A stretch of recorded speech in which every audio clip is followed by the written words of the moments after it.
तर आज आपल्याला बघायचं आहे छत्रपती शिवाजी महाराज. कोणा कोणा ऐकलं छत्रपती शिवाजी महाराजांचं नाव?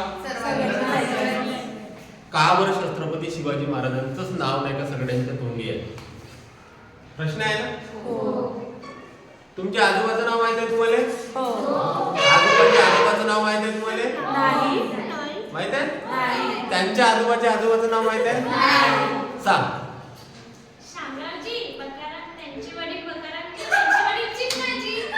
त्यांच्या वडिलांचं छत्रपती शिवाजी महाराजांचा जन्म कधी झाला माहिती आहे तुम्हाला? 1630. कधी झाला? 1630. 19 फरवरी 1630 मध्ये कोणाचा जन्म झाला? छत्रपती शिवाजी महाराज. 1630 ना. आता आपण कोणत्या वर्षामध्ये आहोत? 2025. किती वर्षाचा काळ झाला?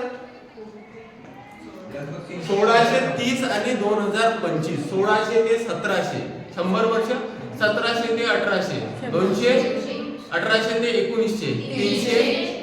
1900 ते 2000 400 वर्षाचा काळ. त्या छत्रपती शिवाजी महाराजापासून तर आतापर्यंत किती पिढ्या झाल्या असेल? 400 वर्षाच्या 5 ते 6 पिढ्या झाल्या असेल. आज जर आपण भूतकाळामध्ये जर गेलो 5 ते 6 पिढ्याचे जर आठवतो म्हणलं तर आठवते का? तरी 5-6 पिढ्याच्या आधी ज्यांचा जन्म झाला ते आजही आपल्या देशातल्या प्रत्येक व्यक्तीला आठवतात. वाय?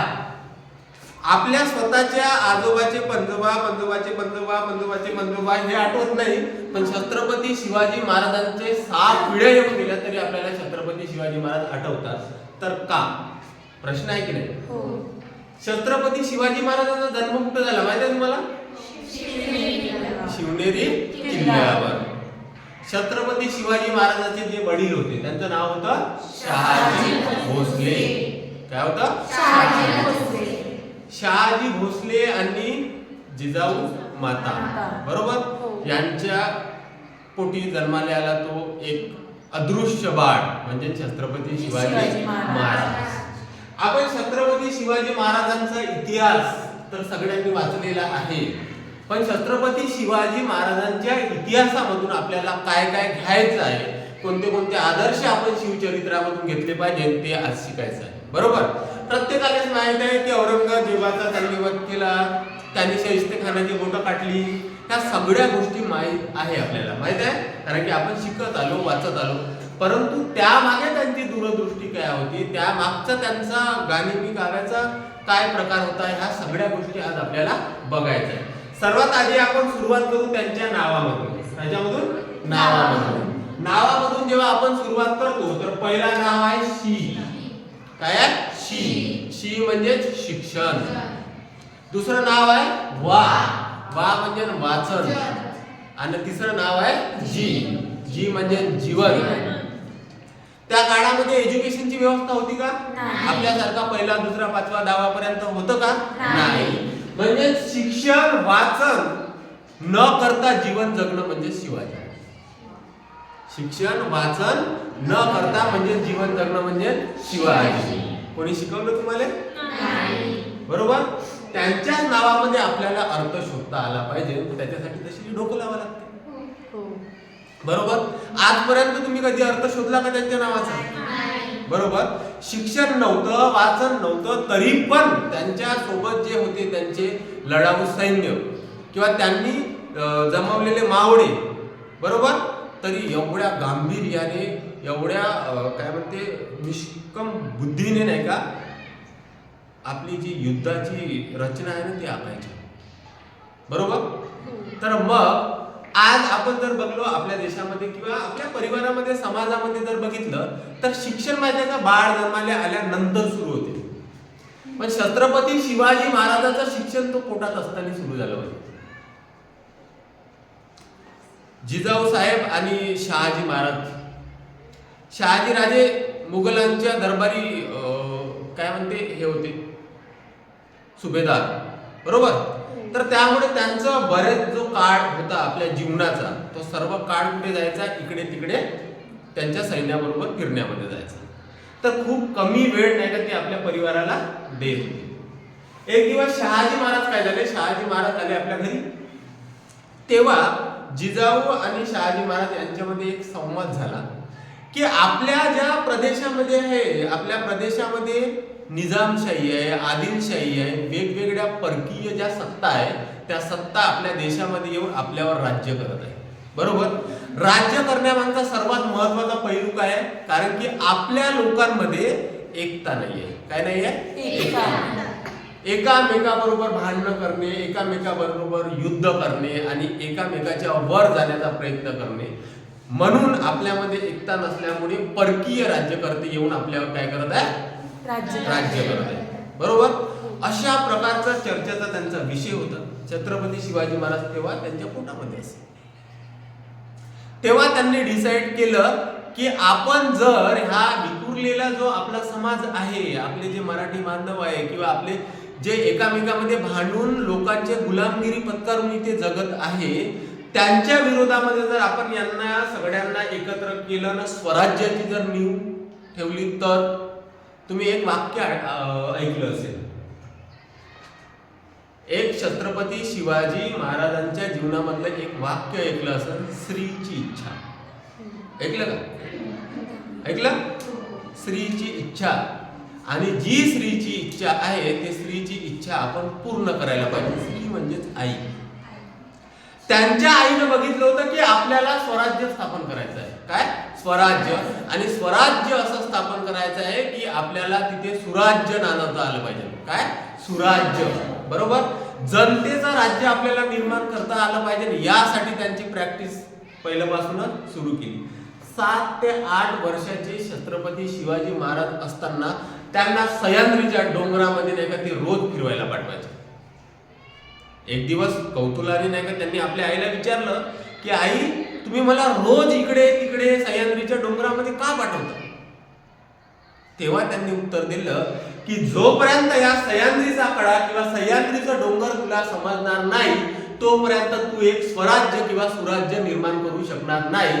कारण की जर तुला ह्या मोगलांच्या किंवा या आदिलशाही निजामशाहीच्या विरोधामध्ये जर बंड करायचं असेल तर तुला स्वतःमध्ये या संपूर्ण परिसराची काय असायला पाहिजे? माहिती असायला पाहिजे. तू जेव्हा जेव्हा सह्याद्रीच्या डोंगर दऱ्यामध्ये जाशील तेव्हा तेव्हा अनेक लोकांशी तुला काही संपर्क येईल.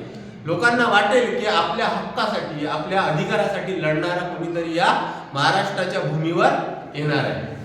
बरोबर. संपूर्ण जगाला एक शिकवणीचा संदेश देऊन आजही जिजाऊ माताकडे बघितलं जाते. आई असावी तर जिजाऊ झाली. बरोबर. कारण की शहाजी राजांना शिवाजींना प्रोत्साहित करण्यासाठी किंवा प्रशिक्षण देण्यासाठी एवढा पुरेसा वेळ नव्हता. कारण की ते मोगलांच्या दरबारी नोकरीला होते. त्यांच्यावर जे आचार आहे, त्यांच्यावर जे विचार आहे ते सगळे कुणाचे आहे? जिजाऊचे. त्यांनी स्वप्न पाहिलं होतं की आपल्याला काय निर्माण करायचं आहे? स्वराज्य निर्माण करायचं. तुम्ही आजपर्यंत आपल्या इतिहासामध्ये स्वराज्य आणि सुराज्य बघितलं. बरोबर.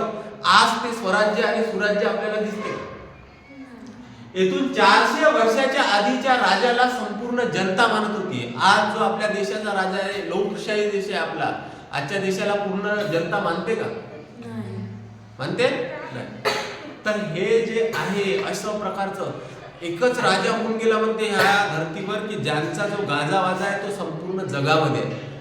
400 वर्ष उलटून गेले तरी सुद्धा आजही शिवजयंती प्रत्येक घराघरामध्ये साजरी करते. बरोबर. फक्त मराठी होते म्हणून मराठ्यांच्या घरी शिवजयंती साजरी होते का? नाही. प्रत्येकाच्या घरी छत्रपती शिवाजी महाराजांचा फोटो आपल्याला बघायला मिळते.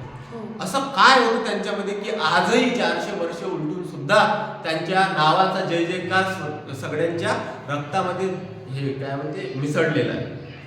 बरोबर. आजही छत्रपती शिवाजी महाराजांचे पोवाडे जर ऐकले तरी माणसाच्या रक्तामध्ये असे हे येते ना, गुजबम्स येतात, है ना.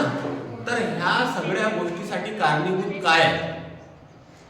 काय आहे तर त्यांचं असलेलं जनतेप्रती अतोनात प्रेम.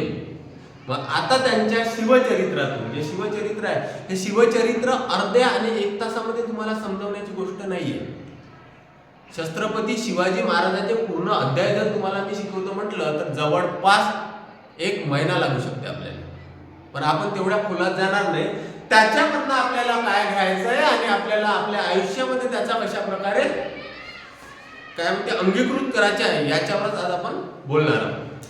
छत्रपती शिवाजी महाराजांच्या याच्यामधल्या आपल्या 3 गोष्टी आपण बघितल्या, शिक्षण, वाचन आणि जीवन. जोपर्यंत शिक्षण नाही, जोपर्यंत आपण वाचणार नाही, तोपर्यंत शिकणार नाही तर आपल्याला कसं जीवन जगायचं हे कळणार नाही.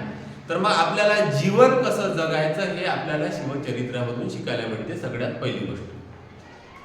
दुसरी गोष्ट म्हणजे स्त्रियांचा खूप मान करायचे छत्रपती शिवाजी महाराज.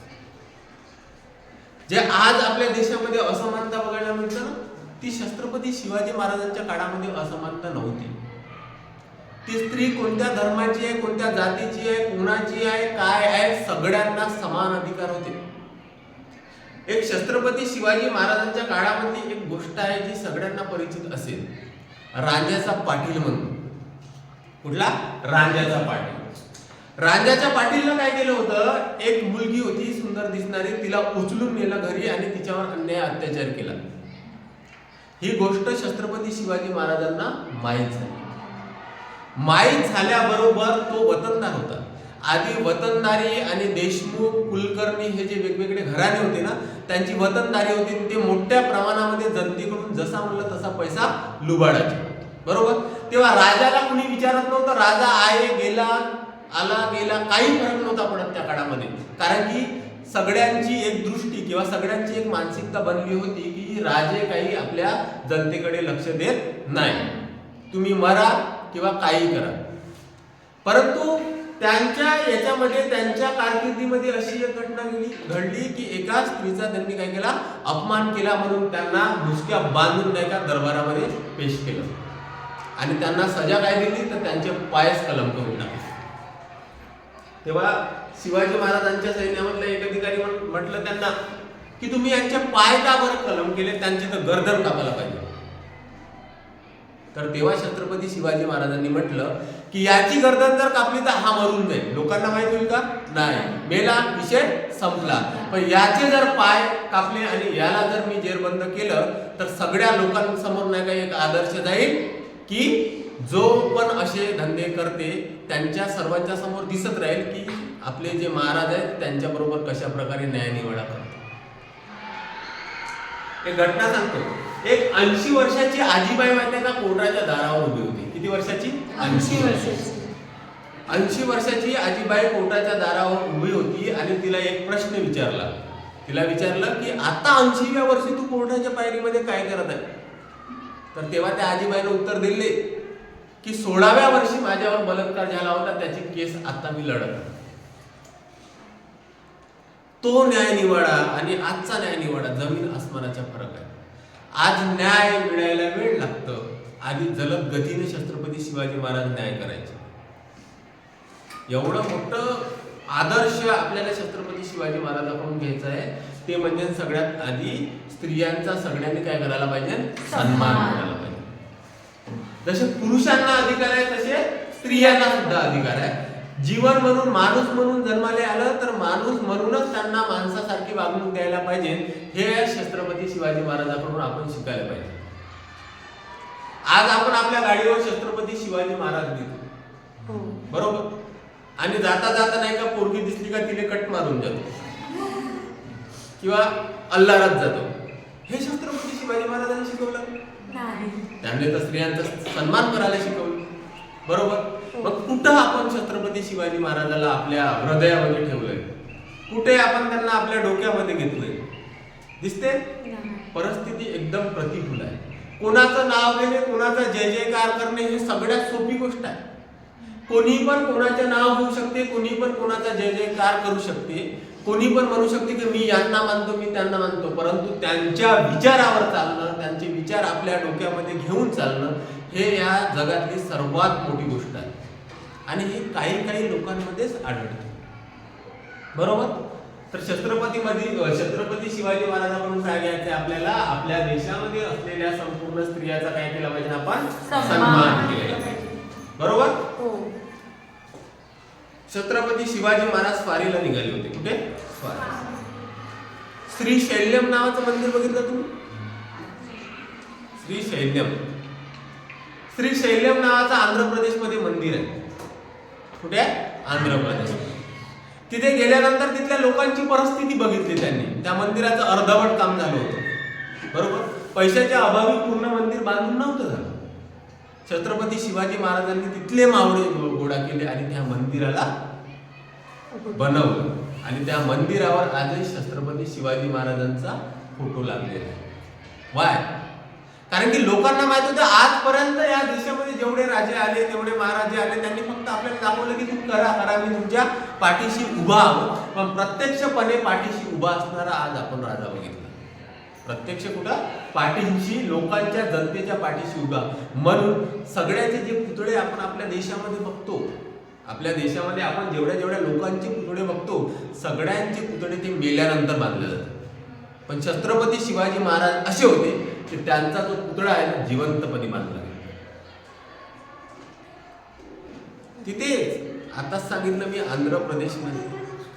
त्याच्यानंतर कर्नाटकच्या स्वारीला निघाले ते पुढे.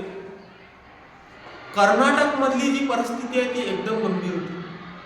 लोकांचा सहयोग नव्हता. तिथली एक किल्लेदार होती, एक किल्लेदार स्त्री होती, देशमुख नाव होतं त्यांचं. काय? देशमुख. त्यांनी आपल्या जो काय म्हणते सैन्याचा जो अधिकारी होते त्यांना पाठवलं त्यांच्या दरबारी. ती 16 दिवस माहिती का यांच्याबरोबर युद्ध खेळलं तिने. किती? 16 दिवस आपल्या रक्षणासाठी. त्याच्यानंतर यांनी जिंकलं. कोणता? तो किल्ला. पण तो किल्ला जिंकला किंवा तिचा जो दरबार आहे किंवा तिचं जे प्रशासकीय व्यवस्था आहे, प्रशासन व्यवस्था आहे, ती जिंकली. आता आपल्या जर सैन्यांना कोणाला जर हरवलं तर छत्रपती शिवाजी महाराजांना खुशी होईल की तो पण किल्ला आपल्या अंदरमध्ये येते. पण त्या बाईबरोबर त्यानं अत्याचार केला, अन्याय केला. हे छत्रपती शिवाजी महाराजांनी पहिलं त्यांनी किल्ला जिंकला म्हणून आपल्या दरबारामध्ये त्यांचा भव्य सत्काराचं आयोजन केलं होतं. पण जेव्हा छत्रपती शिवाजी महाराजांच्या कानावर अशी गोष्ट केली की यांनी किल्लेदारांनी अशा अशा प्रकारे तिकडे केलं, त्यांना पकडून माहिती आहे का छत्रपती शिवाजी महाराजांनी त्याचे डोळे काढून टाकले. आज तशी न्याय व्यवस्था आहे का? हे तर दुश्मन होती ना बाई.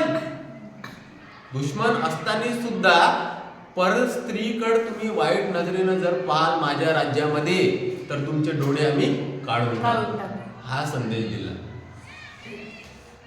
अशा खूप गोष्टी. तुम्हाला माहित आहे छत्रपती शिवाजी महाराजांनी कोणाची बोटे कापली होती? शाहिस्ते खानाची. कुठं काढली होती? लाल महलमध्ये. कुठं? लाल महल. छत्रपती शिवाजी महाराजांनी, आपण एवढाच इतिहास बघितला की छत्रपती शिवाजी महाराजांनी शाहिस्ते खानाची बोटे कापली. शाहिस्ते खान का असा हलका फुलका माणूस होता? एवढी मोठी आदिलशाहीची औरंगजेबाची फौज त्याच्या समोर उभी होती, बरोबर. आणि त्या फौजेच्या अंदरमध्ये जाऊन त्याची बोटे कापून वापस येणं म्हणजे साधी गोष्ट नाही. आपल्याला हा 1-2 दिवसाचा कार्यक्रम नाही, हा कार्यक्रम 2 महिन्यापासून चालला होता की तिथे कोणते पायरेकरी आहे, कोणाची टायमिंग कधी बदलते, कशा प्रकारे आपल्याला तिथे रणनीती आखायची आहे, शाहिस्ते खान उठते केव्हा, झोपते केव्हा, ह्या सगळ्या गोष्टीचा हेराफेरी करून त्याच्यानंतर तो प्लॅनिंग बनवला. आणि त्या काळामध्ये हे जे मुघलांचे जे सैन्य होते त्यांना एक शौक होता, तो होता मदिरेचा. ह्याचा होता मदिरेचा. शाहिस्ते खानाचा उत्सव होता काही दिवसांना, 5-6 दिवसांना. त्यामुळे मोठ्या प्रमाणामध्ये त्यांचा जो काफा होता तिथे नाही का काय आणून ठेवला, मदिरा आणली होती. आणि ते सैनिक होते मस्त मदिरा पेत जायला, धुंद होत जाय.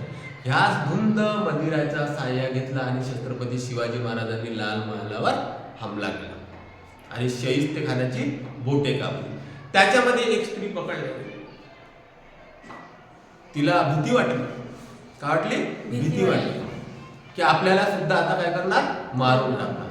पण छत्रपती शिवाजी महाराजांनी तिला आपल्या दरबारामध्ये नेलं, तिला मायेने आणि प्रेमाने वागवलं. तेव्हा कळलं की राजा कसा असावा तर असा असावा, छत्रपती शिवाजी महाराजांसारखा असा. त्यानंतर शाहिस्ते खान आपला सगळा घोटाडुपट्टा गुंडाळला आणि बाहेर गेला. त्याच्यानंतर नाही का एक वेळा छत्रपती शिवाजी महाराजांची सैन्य म्हणून नाही का त्यांच्या याच्यावर अटॅक केला म्हणून नाही का त्यांनी मोठ्या प्रमाणामध्ये ओहापोह केला की छत्रपती शिवाजी महाराजांचे सैन्य आले आणि इथल्या स्त्रियांची अब्रू लुटून गेली. तेव्हा शाहिस्ते खानांनी म्हटलं की ओ शिवाजी के सैन्य हो ही नाही सकते. एवढा मोठा त्यांचा विश्वास होता. दुश्मनावर आपला विश्वास राहते का? नाही.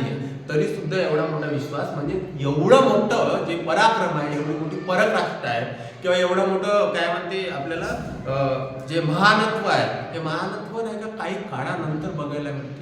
आपण दरवर्षी म्हणतो छत्रपती शिवाजी महाराजांचा अजून जन्म झाला पाहिजे, डॉक्टर बाबासाहेब आंबेडकरांचा अजून जन्म झाला पाहिजे. पण आजची परिस्थिती पाहून त्यांना खरंच वाटेल की इथे जन्म घ्यावा म्हणून?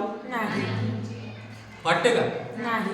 मग आपण शिवजयंतीला म्हणा, भीमजयंतीला म्हणा नाचलं पाहिजे. मी नाही म्हणतो की नाचलं नाही पाहिजे. आपण वर्षातून एक वेळा आपला जो उत्सव आहे तो सेलिब्रेट केला पाहिजे. परंतु तो उत्सव सेलिब्रेट करण्याच्या आधी त्यांचे विचार वर्षातून 10 वेळा तरी वाचले पाहिजे. वर्षातून एकही वेळा आपण त्यांना वाचत नाही आणि मस्त म्हणून म्हणते की वाचा तेव्हाच नाचा. तुम्ही वाचता का?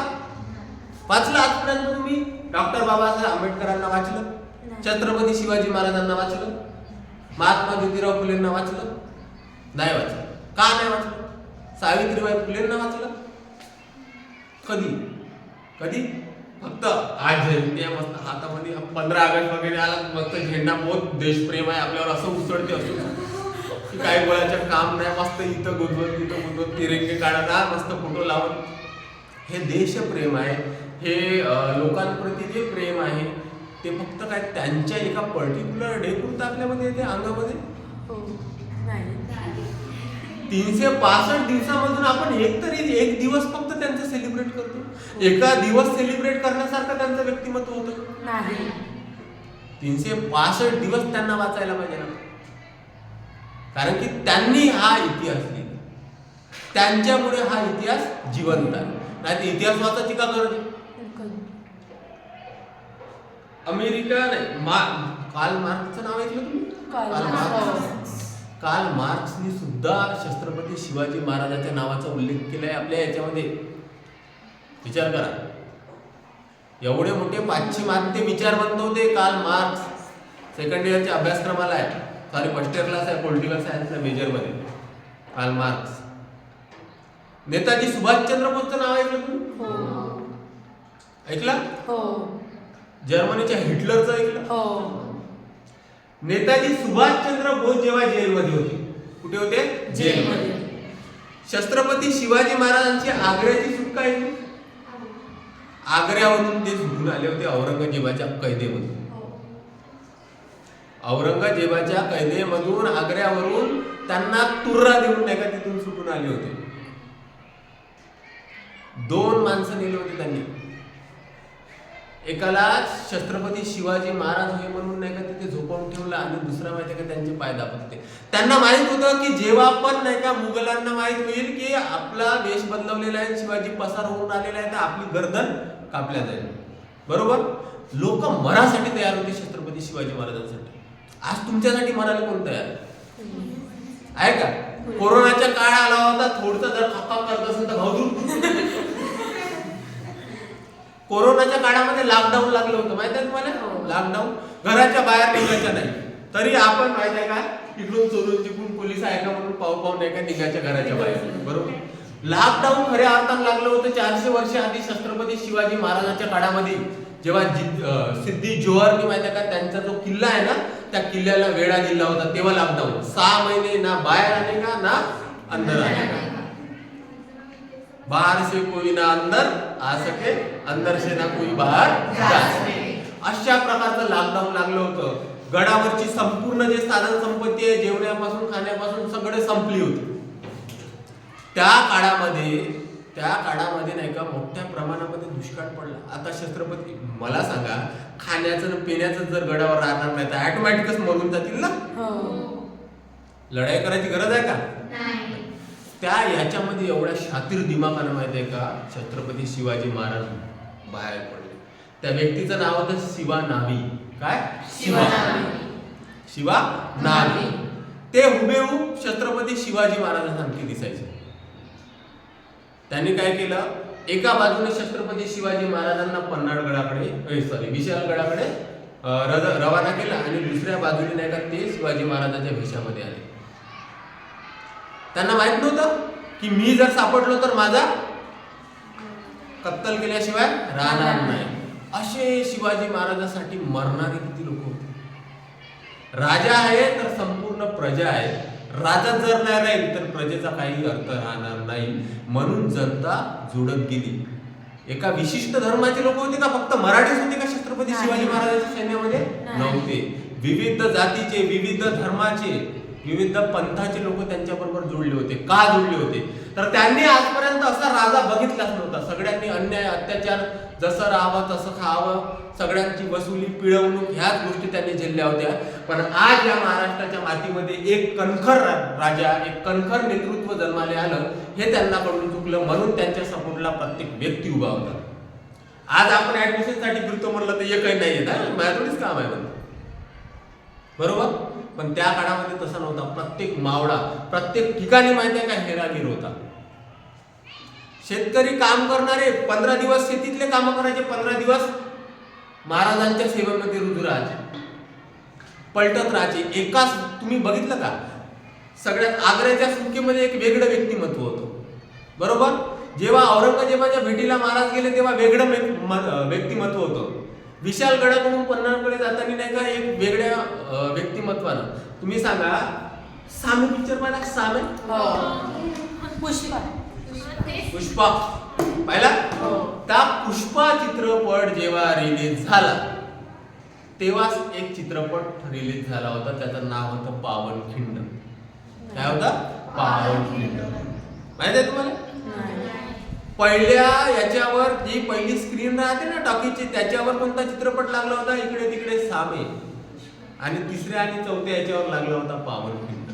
टॅक्स फ्री मूवी आपल्या देशामध्ये, तरी पण नाही का लोकांनी बघितला नाही. जे देशातले प्रतिनिधी आहेत त्यांनी स्वतः तिकिटा काढल्या, तरी लोकांना इंटरेस्ट नाही आपला इतिहास बघण्यात. आपल्याला पाहिजे सामे, बरोबर? ही अशी परिस्थिती आहे. काय शिकलो आपण सामे? अरे देश का त्यांचं नाव बाजीप्रभू देशपांडे. कोण? बाजीप्रभू देशपांडे. त्या एकट्या माणसानं पूर्ण पावनखिंड लढवली. छत्रपती शिवाजी महाराज पन्हाळगडाकडून इकडे विशालगडाकडे निघाले. छत्रपती शिवाजी महाराजांचा शिवाने घेतला रोल, बरोबर? त्यांना मागच्या वाटेने पाठवलं आणि पुढच्या वाटेने छत्रपती शिवाजी महाराज ज्यांचा जो डुप्लिकेट होता ना त्यांना पाठवलं. त्यांना पाठवल्यानंतर माहिती का त्यांना माहित होतं की मी जर मुघलांचे किंवा सिद्धी जोहरच्या हातामध्ये लागलो तर माझा अंत निश्चित आहे, बरोबर? तरी पण त्यांच्यासाठी मरणारं व्यक्तिमत्व या धर्तीवर जन्माले आलं. ते बाहेर निघाले. बाहेर निघाल्याबरोबर काय झालं? सुरुवातीला माहित नाही पडलं, पण सिद्धी जोहर बहुत दिमागवाला माणूस होता. त्याने ओळखून घेतलं का हा शिवा नाही आहे, आपल्याला इथे फसवला. जसं माहित पडलं तशीच त्याची धड अलग केली. कोणाची? शिवा नावीची. त्याच्यानंतर सैन्य पाठलाग करायला लागली छत्रपती शिवाजी महाराजाचा, बरोबर? जी घोडखिंड होती त्या घोडखिंडमध्ये बाजीप्रभू देशपांडे उभे राहिले आणि या संपूर्ण 10-12 सैन्य घेऊन माहिती का ते उभे राहिले. आणि इकडल्या मुघलांच्या दरबाराला जोपर्यंत महाराज विशालगडावर पोहोचत नाही ना, घंट्याचा नाद होत नाही की तुम्ही पोचले बा म्हणून, तोपर्यंत मरतपर्यंत लढले.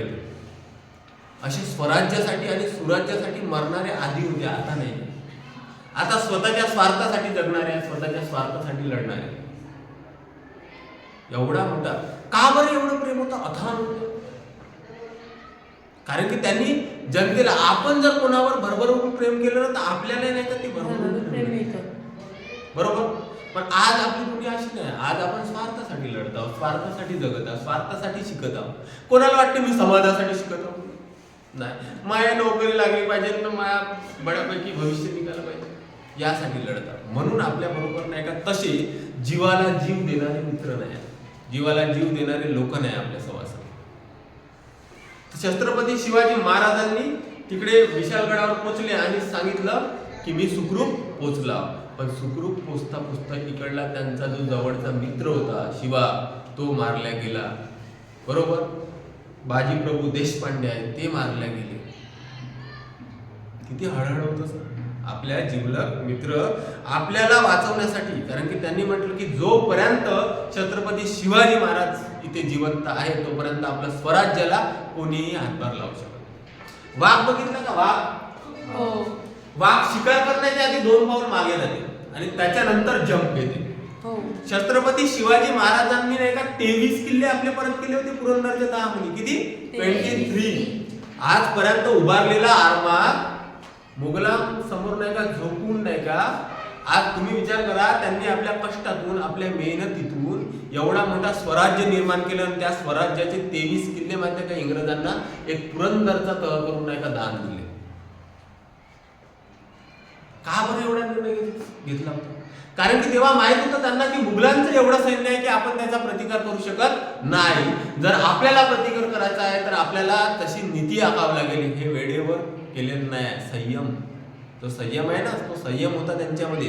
23 किल्ले इंग्रजांना परत दिले आणि त्याच्यानंतर 10 वर्षामध्ये 332 किल्ले महाराजांच्या काबीजमध्ये होते. किती? 332. म्हणून 2 पाऊल मागे गेले तर 332 किल्ले आले. तेव्हा जर त्यांच्या बरोबर युद्ध खेळलं असतं तर मेले असते. बरोबर. म्हणजे काही जर आपल्याला चांगली गोष्ट जर मिळवायची असेल तर कधी कधी मागे पण हटावं लागतं. आपल्या महाराष्ट्राचे जे मुख्यमंत्री आहे कोण आहे? देवेंद्र फडणवीस. बरोबर. देवेंद्र फडणवीस केवढी मोठी ख्याती आहे आपल्या नागपूरची. बरोबर. ते सुद्धा वाघासारखे मागे आले होते आणि उपमुख्यमंत्री पद त्यांनी धारण केलं होतं. कोणतं? उपमुख्यमंत्री. मला सांगा, 5 वर्ष मुख्यमंत्री राहिलेला माणूस दुसऱ्या वर्षी अजून डिमोशन घेऊन खाली उपमुख्यमंत्री पदावर काम करू शकते का? नाही. दुसरा असता तर मी नाही करत म्हणलं असतं. बरोबर. अजून 5 वर्ष शिंदेना मुख्यमंत्री बनवले ना, आपण उपमुख्यमंत्री बनून राहिले. 2 पाऊल मागे गेली, लाडकी बहीण आली ना, आता मुख्यमंत्री बनू शकतो. हा आहे आपला इतिहास. हे आपल्या इतिहासाकडून शिकायचं असतं. नेताजी सुभाषचंद्र बोस. नेताजी सुभाषचंद्र बोस नावातले नाव ना, तुम मुझे खून दो मैं तुम्हें आजादी दूंगा, चलो दिल्ली, अशा प्रकारचे नारे दिले त्यांनी नेताजी सुभाषचंद्र बोस. त्यांना जेलमध्ये इंग्रजांनी पकडलं होतं. त्यांच्या हातामध्ये शिवचरित्र भेटलं.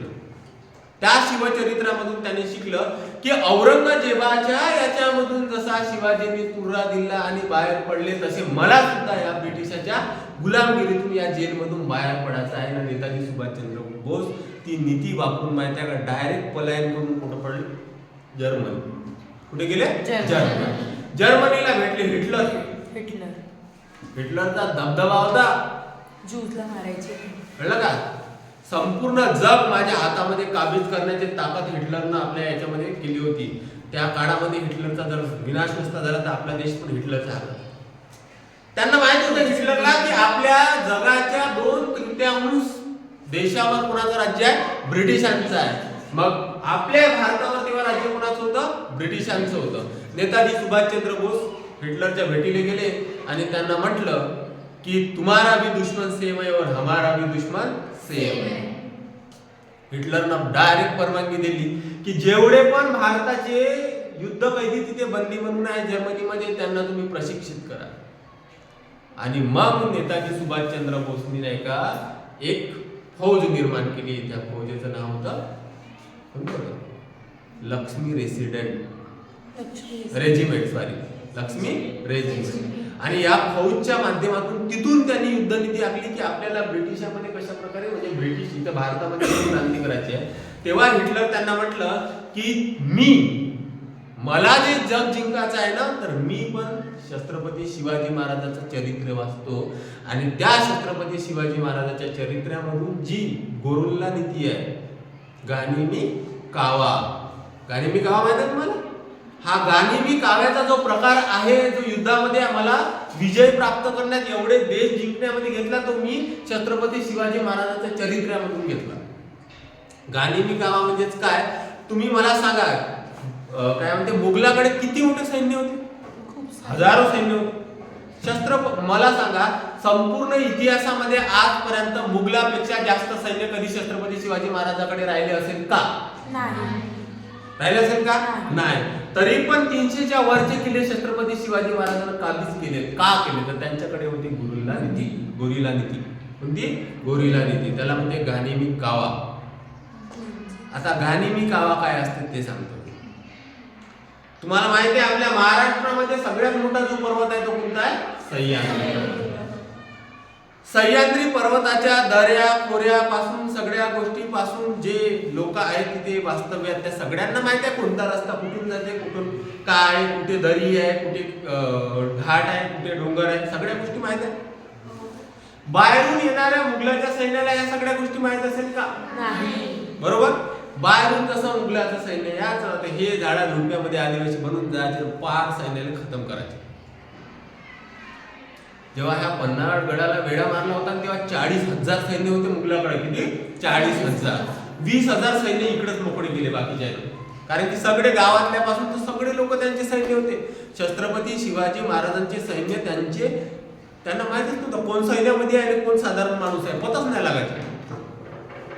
कोण सैन्यामध्ये आहे ना कोण साधारण. खडे सैन्य नव्हते त्यांचे. जसं मुघलांचा एक ड्रेस कोड होता त्या ड्रेस कोड मध्ये ते दिसायचे. छत्रपती शिवाजी महाराजांच्या ज्या सैन्याचा काही ड्रेस कोड होता का? नव्हता. एक आम आदमी सुद्धा सैन्यासारखा वागत होता. छत्रपती शिवाजी महाराज असेच निघाले रस्त्यानं. एक 11 वर्षाचा पोरगा त्यांना भेटला आणि त्यांना म्हणते कहा चले तुम. त्यांना पाहिलंच नव्हतं ना छत्रपती शिवाजी महाराजांना. कहा चले तुम, कोण हो. बरोबर. म्हणजे तुम्ही विचार करा त्या 11 वर्षाच्या पोराची ट्रेनिंग की एवढी घोड्याची 2, 4, 5, 6 लोक जात होते. छत्रपती शिवाजी महाराज त्यांना अडवलं का, कोण हो तुम, कहा चले. तेव्हा त्यांना वाटले छत्रपती शिवाजी महाराजांना की मी एकटा नाही, ह्या समाजामध्ये जे जुळलेले सगळे मावळे आहे ना ते माझ्या पाठीशी उभे आहेत. म्हणजे लहान बच्चा सुद्धा आपल्या बरोबर जुळलेला आहे. तेव्हा त्यांना वाटलं की राज्य असावं तर रयतेचं राज्य असावं. कोणाचं? रयतेचं. मोठ्या प्रमाणामध्ये, खूप मोठ्या प्रमाणामध्ये अन्याय आणि अत्याचार होते त्या काळामध्ये. आणि मुघलांनी काही कमी जास्तपणानं नाही केली आपली लूट. एवढ्या भयानक परिस्थितीत जसं म्हणलं तसं मारायचं. जिथं म्हणलं तिथं ज्या ज्या गावामधल्या नाही का लोकांवर अन्याय करायचे, अत्याचार करायचे, स्त्रियांना उचलून न्यायचे, त्यांच्या अब्रू लुटायचे. खूप मोठ्या प्रमाणामध्ये हाहाकार सगळीकडे माजलेला होता. या सगळ्या परिस्थितीला डोकावून नाही का त्यांनी हे आपलं स्वराज्य निर्माण केलं. म्हणून आजही 400 वर्ष झालं तरी छत्रपती शिवाजी महाराजांचं नाव प्रत्येकाच्या डोक्यामध्ये, प्रत्येकाच्या तोंडामध्ये. असं स्वराज्य निर्माण नाही होते का? आपल्याला तुम्हाला सांगू, मुघल असे ठरला आहे छत्रपती शिवाजी महाराजांना कोणीच मराठा प्रदेशामध्ये नाही का आक्रमण करायला तयार नाही होते. छत्रपती शिवाजी महाराज गेल्यानंतर त्यांचा जो पुत्र होता छावा छत्रपती संभाजी महाराज, ते पण लढवलेले होते. तुम्ही छावा चित्रपट पाहिला का? लास्ट मध्ये जाहिरात बघितली. छत्रपती शिवाजी महाराजाला काय म्हणतात? काय म्हणतात? हा? सिंह. सिंहाचा काय आहे? हा छावा आहे. छावा. केवढ्या मोठ्या प्रमाणामध्ये छत्रपती संभाजी महाराजांवर अन्याय जाहीर केला. रड येऊन जाते तुमच्या पाहताना. डोळे का काढले, नख का काढले. एवढं मोठं प्रजेसाठी एवढं मोठं हित कुठलं. त्यांना परगाना एक प्रदेश दिला होता, त्या प्रदेशाचे ते मालक होते. बरोबर. छत्रपती शिवाजी महाराजांना एक जागीर दिली होती, त्या जागिरीपुरती मर्यादित राहून आपल्या ऐशोआरामात जीवन जगत होते. बरोबर. कारण की त्याचे पप्पा इकडे सुभेदार होते. तरी पण नाही, आपल्या आईनं बघितलेलं जे स्वप्न आहे, जे आपल्याला स्वराज्याचं स्वप्न दाखवलेलं आहे, ते स्वराज्याचं स्वप्न आपण जोपर्यंत साकार करणार नाही तोपर्यंत आपण शांत बसणार नाही. ही होती त्या काळातली भूमिका, ही होती त्या काळातलं अस्तित्व. आज आहे का आपल्यामध्ये? नाही. आज छत्रपती शिवाजी महाराजांबरोबर जे जे लोक होऊन गेले, ज्यांचं नाव आजही आपल्याला नाही का इतिहासामध्ये बघायला मिळतं. औरंगजेबाला बरोबर जेव्हा त्यांची औरंगजेब नाही सॉरी शहीद खानाच्या वध करण्यासाठी जेव्हा गेले होते ते कोणता खान होता? अफजल खान. अफजल खानाच्या वध करण्यासाठी छत्रपती शिवाजी महाराज निघाले. छत्रपती शिवाजी महाराजांसोबत नाही का त्यांचा एक सहकारी होता, त्याचं नाव होतं जीवा महाल. काय होतं? तुम्ही ऐकलं असेल ना, होता जीवा म्हणून वाचला शिवा. डायलॉग ऐकली ना? जीवा महाल होता. बाकीच्या लोकांना असे यशाची कंक होते. त्याच्यानंतर बाकीचे म्हणले की तुम्ही जीवालाच का बरं नेताय, आम्ही नव्हे का तुमच्या जवळचे, आम्ही पण तुमच्यासाठी मरायला तयार. बरोबर. तरी पण जीवालाच का नाही? कारण की त्यांना माहित होतं की अफजल खाना बरोबर जो आहे त्यांचा अंगरक्षक तो आहे दानपट्ट्यामध्ये शातीर. कुठे आहे? दानपट्ट्यामध्ये. ना आपल्या जवळ दानपट्ट्यामध्ये शातीर कोण आहे? जीवा. म्हणून अफजल खानाच्या भेटीला जाताना त्यांनी कोणाला घेऊन गेले? जीवा. अशा वागणुका याच्यामध्ये घेऊन गेले होते. पुरी चेकिंग वेकिंग झाली मस्त, जशी आज होते आपल्या महालमध्ये वगैरे इकडे तिकडे जातो आपण तर असं लावलं काही नाही करत. हे तेव्हाची तर भारी होती चेकिंग. छत्रपती शिवाजी महाराज मस्तपैकी गडा भेटायला गेले. वार कोण केला पहिले? अफजल खानाने केला, बरोबर. आणि शिवा जो होता जीवा महाला त्याने खतम केलं आणि यांनी आपल्या बाजूला केलं. जर जीवा महालाला जर नेलं नसतं, बरोबर, तर त्यांचा जो अंगरक्षक होता त्या अंगरक्षकने छत्रपती शिवाजी महाराजांनी मारलं असतं, बरोबर. म्हणून असा एक मित्र आपल्याला आयुष्यामध्ये पाहिजे की आपल्यावर जेव्हा वेळ येते ना तेव्हा असा पटकन उभा झाला पाहिजे की हा म्हणजे तो सब कुछ आहे. का असे मित्र तुमच्याकडे? जीवाला जीव देणारे मित्र असले पाहिजे. आधीच्या काळामध्ये होते. महात्मा गांधीजी रस्त्याने जर चालायला लागले तर पूर्ण देश त्यांच्या मागे जात होता. का जात होता? कारण की त्यांचं देशावर प्रेम होतं. त्यांनी लोकांच्या समस्या समजून घेतल्या. जोपर्यंत माणूस जनसामान्य लोकांमध्ये जात नाही, जनसामान्य लोकांच्या भावना, त्यांची परिस्थिती या सगळ्या गोष्टीचं जोपर्यंत अवलोकन करत नाही तोपर्यंत त्यांना वाटत नाही की आपला हा व्यक्ती आहे म्हणून. आजच्या आपला पंतप्रधान, आपला मुख्यमंत्री कधी आपल्यामध्ये येते का? मग Z+ सुरक्षेने येते तो. छत्रपती शिवाजी महाराजांनी कधी Z+ सुरक्षेने इकडे तिकडे नाही का स्वाऱ्या नसन केले लोकांमध्ये. ज्यांनी बोलवलं त्यांच्या जेवणाला जायचे, जिथं म्हणलं तिथं जायचे. तेव्हा लोकांचं प्रेम असतं, असंच नसतं. इकडे आपल्या नोटावर प्रेम सुरू आहे. त्याच्यावर नोटावर, बरोबर. पैसा वाटणे आणि वोट घेणे आणि सत्तेमध्ये येणे, अशा प्रकारची राजनीती आणि तेव्हाची राजनीती याच्यामध्ये जमीन आसमानाच्या फरक आहे, बरोबर. आज जर बघितलं आपण, तुम्हाला एक गोष्ट आठवत असेल, सिंह आला पण गड गेला. काय? सिंह आला पण गड गेला. गड आला पण सिंह गेला. गड आला पण सिंह गेला. कोणाच्या बाबतीमध्ये हे वाक्य म्हटलं? तानाजी महाराज. तानाजीच्या पोराचं लग्न होतं. तानाजीच्या पोराच्या लग्न होतं आणि लग्न 2-4 दिवसांनी असताना आधीच्या ह्याच्यावर नाही का गड आपल्याला काबीज करायचा होता. त्यांनी म्हटलं, छत्रपती शिवाजी महाराजांनी त्यांना म्हटलं की तुमच्या पोराच्या लग्न आहे, आपण या मोहिमेसाठी दुसऱ्याला कोणाला तरी पाठवू. त्यांनी म्हटलं की माझ्या पोराचं लग्न नाही मला बघायला मिळालं तरी चालेल, परंतु महाराज मला पहिले तो गड आणायचा आहे. त्याच्यानंतर आधी लग्न कोंडाण्याचं, त्याच्यानंतर कोणाचं? आधी लग्न कोंडाण्याचं ना त्याच्यानंतर रायबाचं. तानाजी मालुसरेच्या पोराचे नाव काय होता? रायबा. आधी लग्न कोंडाण्याचं, तर कोंडाण्याचं लग्न लावासाठी कोंडाण्यावर आपली स्वारी घेऊन निघाली. कोंडाणा तर जिंकला, पण तानाजी मालुसरे वापस आला नाही. छत्रपती शिवाजी महाराज गेले त्यांच्या घरी आणि त्यांना म्हटलं की गड आला पण असं. बघा केवढं मोठं म्हणजे त्यांच्यामध्ये आत्मसमर्पण होतं. तेव्हातल्या लोकांमध्ये जे मावळे होते, छत्रपती शिवाजी महाराजांना जे सैन्य जमा केलं होतं त्यांच्यामध्ये किती आपुलकी होती त्यांच्याबद्दल. जेव्हा म्हणलं तेव्हा त्यांच्यासाठी जीव द्यायला तयार होते. आजच्या महाराजांना किंवा आज जे आहे आपले मुख्यमंत्री याच्यासाठी जीव द्यायला तयार आहे का? आहे का? जीव घ्यायला तयार आहे. आता जीव घेणारे आहे, जीव देणारे कमी भेटतात. एवढं शिवचरित्र म्हणजे अशी साधी गोष्ट नाही.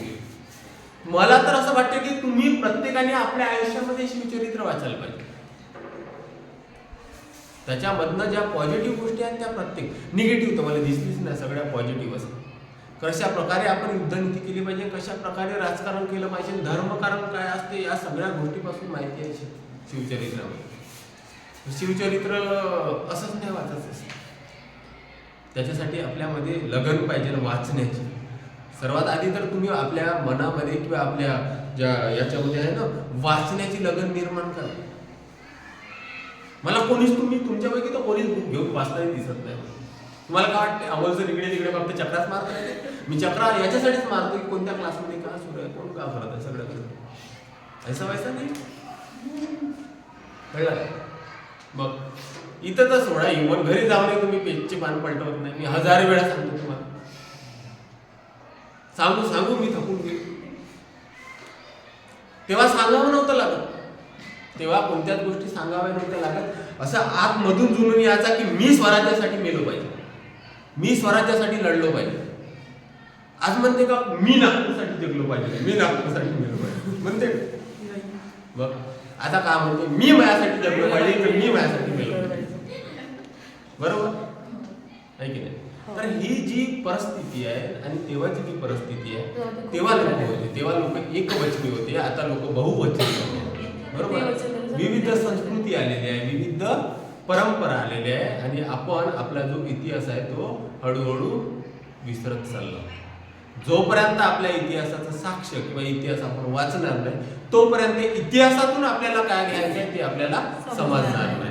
कारण की इतिहासामध्ये ज्या लोकांनी ज्या काय म्हणते जे महान पुढारी होऊन गेले त्यांनी जे लिहिलं आहे, त्यांनी जे अनुभवलेलं आहे ते लिहिलेलं आहे इतिहासात.